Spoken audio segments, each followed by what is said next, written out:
ሰላም ጤና ይስጥልን። ጠዋት የተናገሩትን ረፋድ ላይ የማይደግሙት የረፋድ ቃላቸውን ከሰዓት በኋላ ለመካድ ምንም የማያንገራግሩት ትራምፕ ረቡዕ ኢራንን እንደበደባለን ያሉበትን ዛቻቸውን የተኩስ አቁም ስምምነት እንዲራዘም ወስኛለሁ በሚለው ቀይረዋል። ስምምነቱ ቢራዘምም ወታደራዊ ዝግጁነቱና ከበባው እንዲቀጥል ትዕዛዝ ሰጥቻለሁ ያሉት የትራምፕን ዛቻ ከቁብ ያልቆጠረችው ኢራን 2 ሚሊዮን በርሜል የጫነች ግዙፍ ነዳጅ ጫኝ መርከቧ ማዕቀብና ከበባውን ጥሳ ሆርሙዝ አስገብታለች። የቀጠናው አየር በተናወጠበት በዚህ ሁኔታ ውስጥ በእስራኤልና በሊባኖስ መካከል የሚደረገው የሰላም ድርድር በጥሩ ሁኔታ መጀመሩ ቢገለጽም ከሰሜን እስራኤል የተነሱ ሚሳኤሎች በደቡብ ሊባኖስ ጥቃት መፈጸማቸው ነገሩን አወሳስበውታል። በአሜሪካ በኩል ድርድር የሚባለው ማዘናጊያ ነው በሚል ደጋግሞ ሲናገሩ የነበሩ የኢራን አመራሮች በሊባኖስ ላይ የተፈጸመው ጥቃት ለተናገሩት ነገር ምስክር ሆኗል። ወዲህ ደግሞ በዋሽንግተን የታቀደ ሚስጥራዊ ሴራን በተመለከተ ከባድ ጉድ ተሰምቷል። በዋሽንግተን የታቀደው ሚስጥራዊ እቅድ ተብሎ የተጠቀሰው ሴራ ምንድን ነው? ዝርዝሩን ይዘንላችሁ ቀርበናል። እስከ መጨረሻው አብራችሁን ቆዩ እያለን ለቻናሉ አዲስ ከሆኑ ሰብስክራይብ በማድረግ ቤተሰብ ይሁኑ። ላይክ፣ ሼር በማድረግም ለሌሎች እንዲደርስ አድርጉ።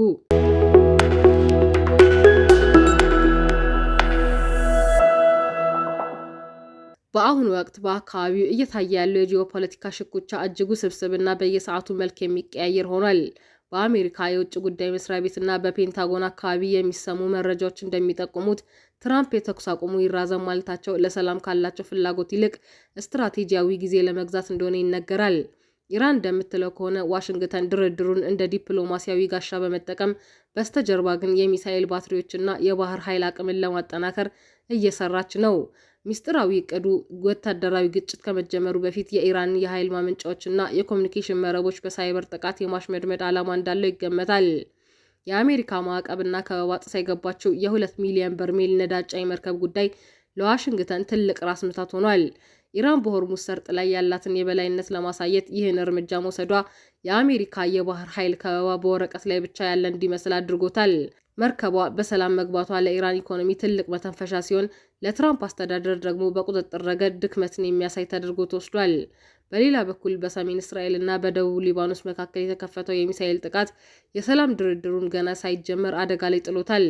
እስራኤል ጥቃቱን የሰነዘረችው ሊሰነዘርብኝ የነበረን አደጋ ለመቀልበስ ነው በሚል ሰበብ ብታቀርብም፣ ሊባኖስ ግን ይህ ድርድርን የማደናቀፍ ሴራ ነው ስትል ትከሳለች። በደቡብ ሊባኖስ የሚገኙ የሂዝቦላ ተዋጊዎች ከፍተኛ ዝግጅት ላይ መሆናቸውና የሶሪያ ድንበር አካባቢ ያለው ወታደራዊ እንቅስቃሴ የቀጠናውን ጦርነት ስጋት ጨምሮታል። የአውሮፓ ህብረትና የተባበሩት መንግስታት ድርጅት ትራምፕ በየሰዓቱ የሚቀያየሩት አቋም በዓለም አቀፍ ገበያና በነዳጅ ዋጋ ላይ ከፍተኛ መዋዠቅ እየፈጠረ በመሆኑ ስጋታቸውን ገልጸዋል። በዛሬው ዕለት የወጡ የሳተላይት ምስሎች እንደሚያሳዩት አሜሪካ በክልሉ በሚገኙ ወታደራዊ ካምፖቿ ላይ ተጨማሪ የረጅም ርቀት ተወንጫፊ ሚሳኤሎችን እያከማቸች መሆኑ ተረጋግጧል።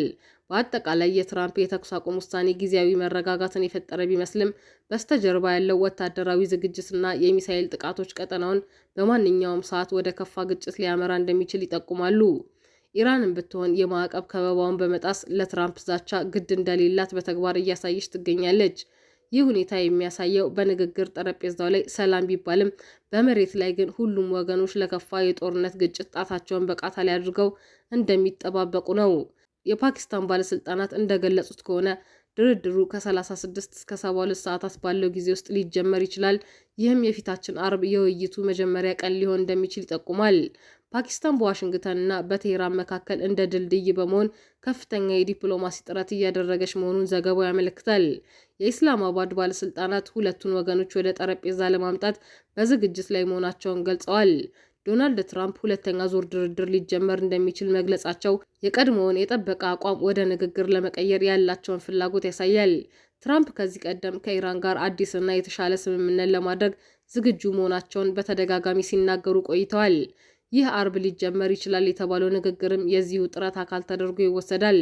ምንም እንኳን ዝርዝር የውይይት ነጥቦቹ ይፋ ባይሆኑም አጀንዳዎቹ በኢራን የኒውክሌር እንቅስቃሴ ላይ ጠንከር ያለ ቁጥጥር ማድረግ፣ በየመን፣ በሊባኖስና በሶሪያ የሚታዩ የውክልና ጦርነቶችን ማርገብ እንዲሁም ድርድሩ ውጤታማ ከሆነ በኢራን ላይ የተጣሉ ከባድ የኢኮኖሚ ማዕቀቦች ሊላሉ የሚችሉበት ሁኔታ ይሆናሉ ተብሎ ይጠበቃል።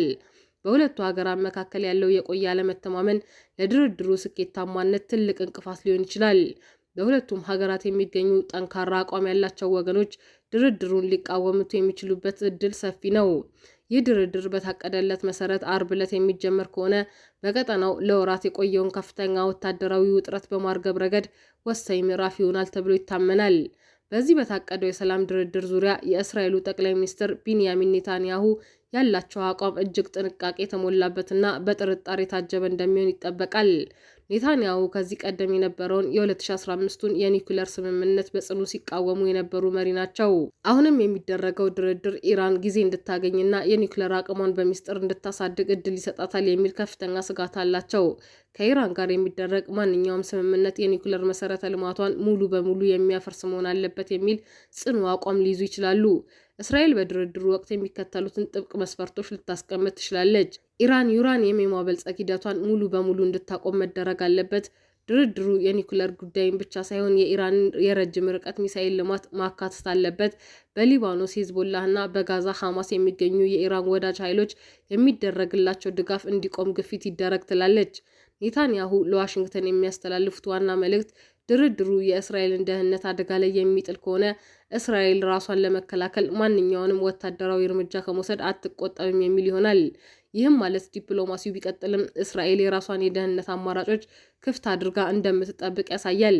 በዶናልድ ትራምፕ እና በቢንያሚን ኔታንያሁ መካከል ያለው የጠበቀ ወዳጅነት እስራኤል በድርድሩ ሂደት ላይ ተጽዕኖ እንድታሳድር እድል ይሰጣታል። ኔታንያሁ ትራምፕ በቴህራን ላይ ከፍተኛ ጫና ወይም ማክሲመም ፕሬሸር የማድረጉን ስልት እንዲቀጥሉና ለኢራን ጥቃቅን ስምምነቶችን እንዳይሰጡ ሊመክሩ ይችላሉ። በአጠቃላይ የእስራኤል አቋም ዲፕሎማሲው ካልሰራ ወታደራዊ አማራጩ ዝግጁ መሆን አለበት የሚል ሲሆን በድርድሩ ሂደት ውስጥ የራሷን የጸጥታ ፍላጎት ለማስጠበቅ ከፍተኛ ዲፕሎማሲያዊ ግፊት እንደምታደርግ ይጠበቃል። በኢራን በኩል ድርድሩን የሚደግፉ መካከለኛ የሚባሉ ፖለቲከኞችና በምንም መልኩ ከአሜሪካ ጋር መቀመጥ የለብንም የሚሉ ጽንፈኛ ወገኖች አሉ። ድርድሩ አርብ ዕለት ሊጀመር የሚችለው እነዚህ ሁለት ወገኖች በጋራ ስምምነት ላይ መድረስ ሲችሉ ብቻ ነው። የድርድሩ ዜና እንደተሰማ የዓለም የነዳጅ ዋጋ ላይ መረጋጋት ሊታይ ይችላል።